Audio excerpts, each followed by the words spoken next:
அன்புமணி பாமக தரப்பை பொறுத்த வரைக்கும் கிட்டத்தட்ட அவங்க தெளிவாவே அதிமுக பக்கத்துல ஒரு கூடாரத்துல அவங்க ஒரு காலை தூக்கி வச்சுட்டாங்க. அவங்க திமுக வர்றது கஷ்டம். ராமதாஸ் ஐயா சார்பில் இருக்கிற பாமக அந்த தரப்பு இங்க வர்றதுக்குள்ள வாய்ப்புகள், அவர் அன்புமணி எங்க போனா அவர்கள் திமுக வரக்கூடிய வாய்ப்புகள் ரொம்ப பிரகாசமாவே இருக்கு. அதே மாதிரி ஓபிஎஸ் ஐயாவும் டிடிவி தினகரனும் அதிமுக கூட்டணி அதிமுக எடப்பாடி தலைமையிலான அதிமுக கூட்டணியில சேர்றது கொஞ்சம் கஷ்டம். ஏன்னா அவங்க அப்ப எடப்பாடி தலைமையை ஏத்துக்கிட்ட மாதிரி இருக்கும். அது மட்டும் இல்லாம அதிமுக சின்ன யாருங்கிற கேஸே எடப்பாடி பழனிசாமிக்கும் ஓ பன்னீர்செல்வத்துக்கும் இருக்கும்போது அவங்க ஓரணியில் திரண்டு இருப்பது கொஞ்சம் ஒரு கஷ்டமான விஷயமா தான் இருக்கும். செங்கோட்டையனுக்கும் பல நாள் கட்சியில இருந்ததுனால டிடிவி தினகரனோடையும் ஓபிஎஸ் ஐயாவோடையும் ஒரு பர்சனல் லிங்க் இருக்கும். அந்த லிங்கை பயன்படுத்தி அவங்க ரெண்டு பேரையும் அவர் தாவேகா கூட்டணிக்கு கூட்டு வருவாருங்கிறதுனா ரொம்ப எதிர்ப்பாங்க. பிஜேபியில ஏன் நயினார் நாகேந்திரன் மாநில தலைவரா போடுறாங்க? வெறுமே அவர் முக்குலத்துவ சமுதாயம் கிடையாது, அவர் முக்குலத்துவ சமுதாயம் சேர்ந்தவர் மட்டுமா? அது ஒரு பாயிண்ட். ஆனா நிச்சயமா அது கிடையாது. ஏன்னா நாளைக்கு அதிமுகவிலிருந்து ஆட்கள் ஜெயிச்சு வந்தாலும் அவங்களோட பேச்சுவார்த்தை நடத்தவோ திரைமறைவு பேரங்கள் பேசவோ நயினார் நாகேந்திரன் பதவியில் உட்கார்ந்தா அவங்க ரொம்ப ஈஸியா இருக்கும் அப்படிங்கிற ஒரு கண்டிஷனும் அதுல இருக்கு.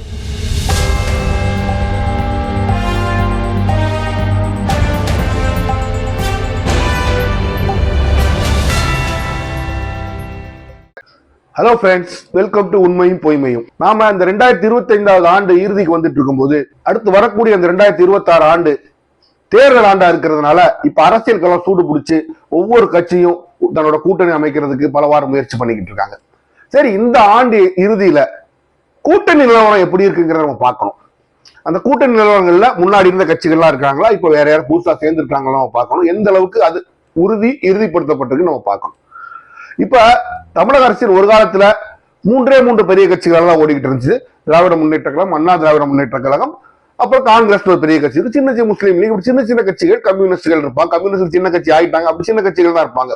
இன்றைக்கு பல கட்சிகள் வந்து இருக்கிறாங்க. அது காரணம் என்னன்னா, தமிழகத்து அரசியல் ஒரு காலத்துல பாத்தீங்கன்னா சில ஆளுமைகள் தான் ஆண்டுகிட்டு இருந்தாங்க. அப்படி அந்த காலத்துல ஆண்டு ஆளுமைகள் ஜெயலலிதா அம்மையாரும் கருணாநிதி அவர்களும் காலத்துக்கு அப்புறம் அரசியல்ல மற்ற கட்சிகளும் வளர்றதுக்கு அவங்களுக்கு ஒரு கிரவுண்ட் சொல்லுவாங்க, ஒரு களம் கிடைச்சிருக்கு, அதனால அவங்க வளர்ந்து வர்றாங்க. சரி, இன்றைக்கு மிக முக்கியமா பார்க்கக்கூடிய திமுக கூட்டணி குறித்து நம்ம முதல்ல பார்ப்போம்.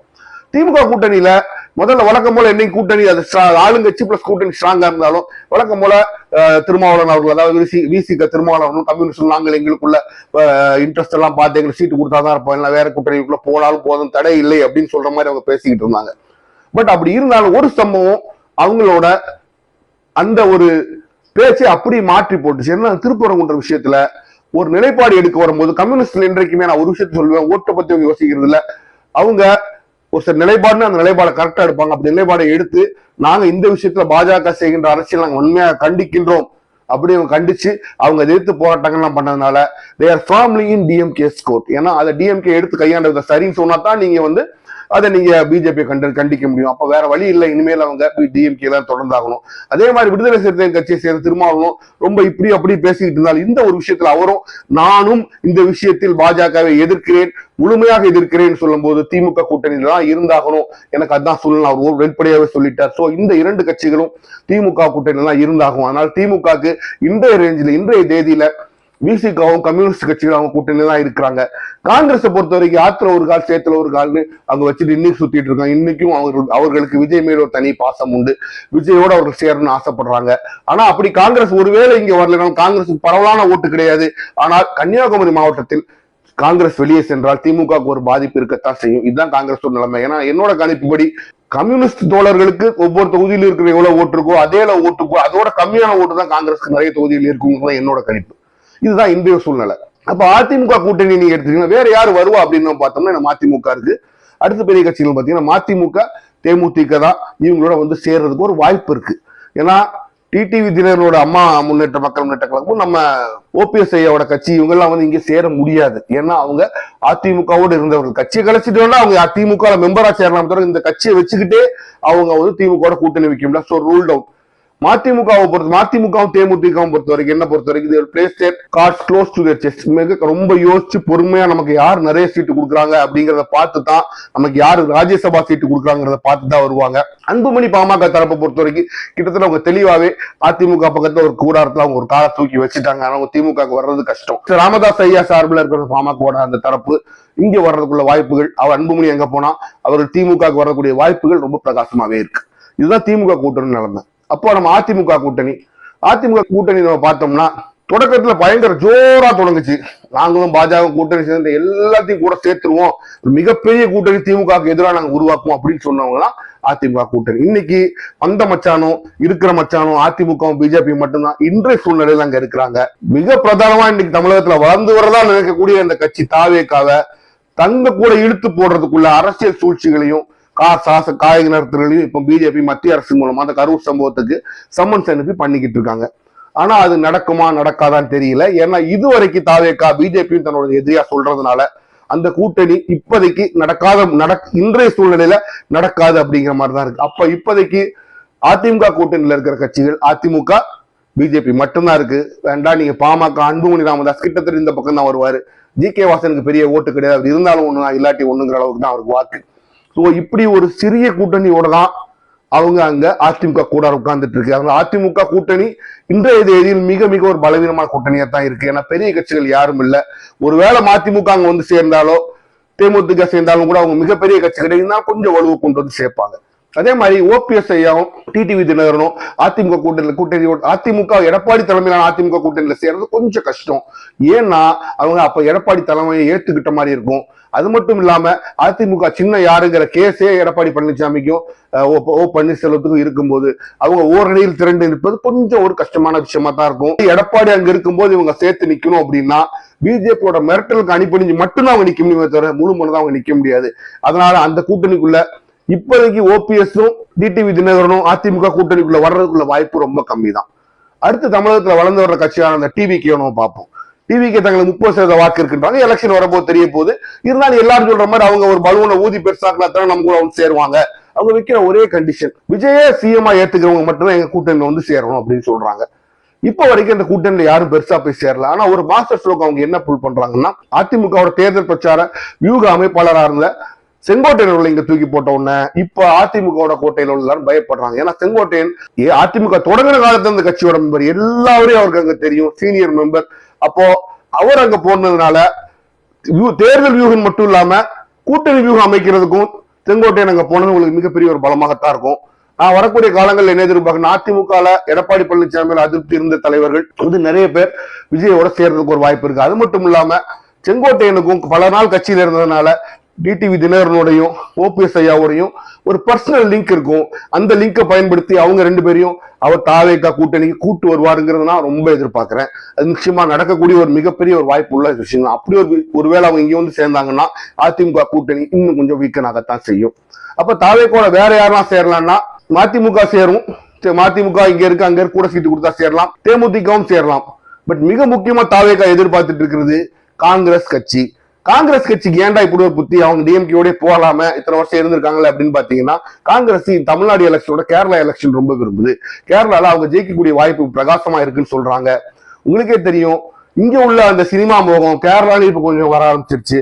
அதனால விஜய்க்கு ஓரளவுக்கு அங்க ஒரு செல்வாக்கு இருக்குன்னு சொல்றாங்க. அப்ப விஜய் நீ வந்து எங்களுக்கு பிரச்சாரம் பண்ணுங்க, எங்களுக்கு கேரளா எலெக்ஷன் ஜெயிக்க உதவி பண்ணுங்கன்னு ஒரு ரெண்டுக்கும் சேர்ந்து பேச்சுவார்த்தை நடக்கிற மாதிரி ஒரு அதிகாரப்பூர்வமா இல்லைனாலும் கிட்டத்தட்ட ஒரு ஊர்ஜிதமான தகவலாகவே சொல்றாங்க.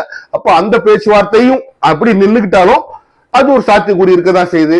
ஆனால் நான் என்ன எதிர்பார்க்கறேன்னா காங்கிரஸ்ல கடைசியில் அவங்க திமுகவோட தான் போவாங்கன்னு ஒரு கெஸ்ட்ல நான் எதிர்பார்க்கிறேன். ஏன்னா தமிழ்நாட்டை பொறுத்த வரைக்கும் அவங்களுக்கு சீட் வேணும் அப்படின்னு நினைச்சாங்கன்னா அவங்க திமுகவோட போறது தான் அவங்களுக்கு ஒரு சேஃப் ஆப்ஷன். ஏன்னா இன்றைக்கு அவங்களுக்கு தமிழ்நாட்டில் வலுவே இல்லை. அவங்களோட எம்பி எம்எல்ஏ யார் ஜெயிச்சாலும் திமுகவோட ஸ்ட்ரென்த் தான் ஜெயிக்கிறாங்க. அந்த ஸ்ட்ரென்த்தையும் அந்த பேக்கிங்கையும் புதுசா அவளை தாவேக்கா கொடுக்காது அப்படின்னு சொல்லி நிறைய பேர் சொல்றதுக்குள்ள வாய்ப்பு உண்டு. அதனால அவங்க திமுகவோட போறதுக்குள்ள வாய்ப்பு உண்டு. நாலாவது காலத்துல தனியா நிக்கிறோம் நாம் தமிழர் சீமான். என்றைக்குமே நமக்கு அவரை பிடிக்குதோ பிடிக்கலையோ எதையாச்சும் ஒண்ணு பேசிக்கிட்டே இருப்பாரு. அவர் தலைப்பு செய்தியா இருக்கணும். அதாவது சொல்லுவாங்க இல்லையா, மாநாடுனா நான் தான் மேடையில் நிக்கணும், செலவு வீடுன்னா நான் தான் போனமா இருக்கணும், அந்த மாதிரிப்பட்ட ஒரு நபர் சீமான். அதனால எதையாச்சும் பேசி ஒரு தலைப்புல இருந்துகிட்டே இருப்பாரு, தனியாவே தான் நிற்பாரு. தனியா நின்னே அவர் வாக்குகளை பிரிச்சாலும் அவர் தனக்குன்னு உள்ள ஸ்ட்ரென்த்தை தனக்குன்னு ஒரு கூட்டம் இருக்காங்கிறது நிரூபிச்ச ஒரு தலைவர் தான் சீமான். எனக்கு என்ன ஒரு வருத்தம் அப்படின்னா எல்லாரும் ஒரு 8% வாங்கின ஒரு தலைவருக்கு இந்த தடவை மீடியாவில இருந்து அவ்வளவு ஒரு வெளிச்சம் போடப்படவே இல்லை. ஏதோ அவர் நின்னாரு, ஏதோ எலெக்ஷன் வந்து விஜய் எலெக்ஷன் பேசினா விஜய் டிஎம்கே ஏடிஎம்கே மட்டும் பேசுறாங்க, சீமான பேச மாட்டேங்கிறாங்க. விஜய் என்பவர் இன்று வரை அறியப்படாத தன்னை நிரூபிக்காத ஒரு நபர். ஆனா சீமான் தன்னை 8% வாக்கு வாங்கி நிரூபிச்ச ஒரு நபர். அவருக்கு அந்த ரெகக்னிஷன் கிடைக்கவே இல்லைங்கிறதா உண்மை. அவரும் கூட்டணி வைக்க மாட்டாரு, யாரும் கூட்டணி சேர மாட்டாருங்கிறது அவரோட நிலைப்பாடு. அப்ப அநேகமா நம்ம எதிர்பார்க்கறது நாம் தமிழர் தனியாவே தான் நிற்பாங்க அப்படின்னு நம்ம எதிர்பார்க்கிறோம். இப்ப இப்படி தனித்தனியா 4 கூட்டணின்னா யாருக்கு பெனிஃபிட் அப்படின்னு பார்த்தோம்னா, என்றைக்குமே ஆன்டி இன்கம்பன்சின்னு சொல்லுவாங்க, ஆளும் அரசுக்கு மேல அதிருப்தி. அதை உங்களால மொத்தமா சேர்த்து கொண்டு வர முடிஞ்சா நீங்க ஈஸியா ஜெயிச்சுட்டு போயிடலாம். இதுதான் நீங்க ஆந்திரால பாத்தீங்க, ஜெகன்மோகனுக்கு எதிரான எல்லா ஓட்டையும் ஜனசேனாவையும் பிஜேபியும் தன்னோட சேர்த்துக்கிட்டு சந்திரபாபு நாயுடு மொத்தமா சேர்த்து அவரத்தை அறுவடை பண்ணி அவர் சிஎம் ஆயிட்டாரு. ஆனா இங்க இப்படி 4ஆ பிரியும் போது அந்த ஆன்டி இன்கம்பன்சி ஓட்டு, குறிப்பாக தனிச்சு நிக்கிற அந்த அதிமுகவை தவிர தனிச்சு நிற்கிற தாவேக்காவும் நாம் தமிழரும் கொஞ்சம் செல்வாக்கு வாய்ந்த கட்சிகள், அவங்களும் நிறைய ஓட்டு வாங்குவாங்க. அப்புறம் ஆன்டி இன்கம்பன்சி ஓட்டுங்கிறத பிரியறதுனால திமுக 2021 அவங்க ஆட்சிக்கு வரும்போது பலமா வந்தாங்க. இன்றைக்கு இன்னும் வளர்ந்துருக்காங்க. ஏன்னா மற்ற இடங்கள்ல தலைமை இல்லைன்னு ஒரு சக்சஸ்ஃபுல்லா ஒரு பிரச்சாரத்தை அவங்க முன்னெடுத்து அதை அவங்க மக்கள் மத்தியில கொண்டு போய் சேர்த்துட்டாங்க. மக்கள் மத்தியில அதுக்கு ஒரு லிவரேஜ் இருக்கத்தான் செய்யுது. இங்க நல்ல தலைவர்கள் இல்லை, அங்கே ஸ்டாலின் இருக்கிறார், இங்க யார் அப்படிங்கிற ஒரு இமேஜ் கிரியேட் பண்ணிட்டாங்க. அப்போ திமுக ஓட்டு வங்கி கொஞ்சம் கூடுற மாதிரி ஒரு பிக்சர் தெரியுது. கிட்டத்தட்ட அது உண்மையும் கூட. மற்றவங்களோட வாக்கு வங்கி சேர்த்து எடுக்க முடியாம பிரிஞ்சுதுன்னா இன்றைய நிலையில் கூட்டணி தொடர்ந்தால் அட்வான்டேஜ் திமுக தான். அப்போ இது மாறுமா அப்படிங்கிறது போது தாவேக்காவில் உள்ள இந்த நடுவில் இருக்க கட்சிகள் வேண்டாம், தாவேக்காக்கு போலாம், அதிமுகவுக்கு போலாம். இந்த 2 கட்சிகளும் அதிமுகவும் தேமுதிகவும் அதிமுகவோடய போனாலோ திமுகவோட போனாலும் பெரிய பலம் மாறாது. கூட்டணிகள் இப்படி தொடர்ந்தால் அது திமுகவுக்கு தான் பலம். இந்த நிலையில் அதிமுகவும் பாஜகவும் தாங்கள் மக்களுக்கு வாக்களித்த நிச்சயமா ஒரு பெரிய கூட்டணி வைப்போம் அப்படிங்கிற அந்த வாக்குறுதியை அவங்களால நிறைவேற்ற முடியல. இதுல நான் இன்னொரு விஷயத்தையும் நான் சொல்ல விரும்புறேன். பாஜக எனக்கு பொறுத்த வரைக்கும் ஒரு சூழ்ச்சியாவே ஒரு விஷயத்தை நான் பாக்குறேன். ஏன்னா பாஜகவும் டிவிக்கும் என்றைக்குமே அதிமுகவோட வாக்கு வங்கிய குறி வச்சேதான் அவங்க போறாங்க. திமுக எதிரி சொல்லும் போது நீங்க அதிமுக வாக்கு வங்கி தான் குறி வைக்கிறீங்க. அது தெரிஞ்சோ தெரியாமல அவங்க கூடயே பாஜக கூடயே வச்சுட்டு அதிமுக இன்னைக்கு தான் மடியிலே பூனை வச்சு சகனம் பாக்குற மாதிரி அதிமுக இன்னைக்கு பாத்துக்கிட்டு இருக்கு.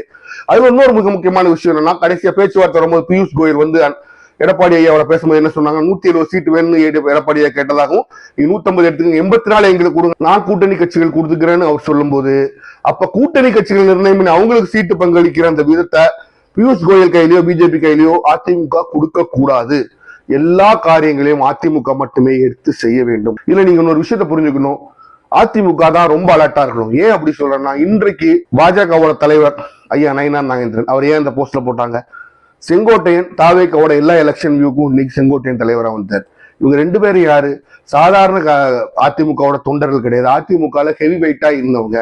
அப்ப இவங்க 2 பேரும் ஏன் போஸ்ட் போடுறாங்க, பிஜேபியில ஏன் நயினார் நாகேந்திரன் மாநில தலைவரா போடுறாங்க, வெறுமனே அவர் முக்குலத்துவ சமுதாயம் கிடையாது, அவர் முக்குலத்துவ சமுதாயம் சேர்ந்தவர் மட்டுமா, அது ஒரு பாயிண்ட். ஆனா நிச்சயமா அது கிடையாது. ஏன்னா நாளைக்கு அதிமுகவிலிருந்து ஆட்கள் ஜெயிச்சு வந்தாலும் அவங்களோட பேச்சுவார்த்தை நடத்தவோ திரைமறைவு பேரங்கள் பேசவோ நயினார் நாகேந்திரன் அந்த பதவியில் உட்கார்ந்தா அவங்க ரொம்ப ஈஸியா இருக்கும் அப்படிங்கிற ஒரு கண்டிஷனும் அதுல இருக்கு. நீங்க புரிஞ்சுக்கணும், பிஜேபி என்னைக்குமே எலெக்ஷனுக்கு முன்னால விளையாடுறது எந்த அளவுக்கு விளையாடுறதோ அதோட பல மடங்கு எலெக்ஷனுக்கு பின்னால் விளையாடணும்.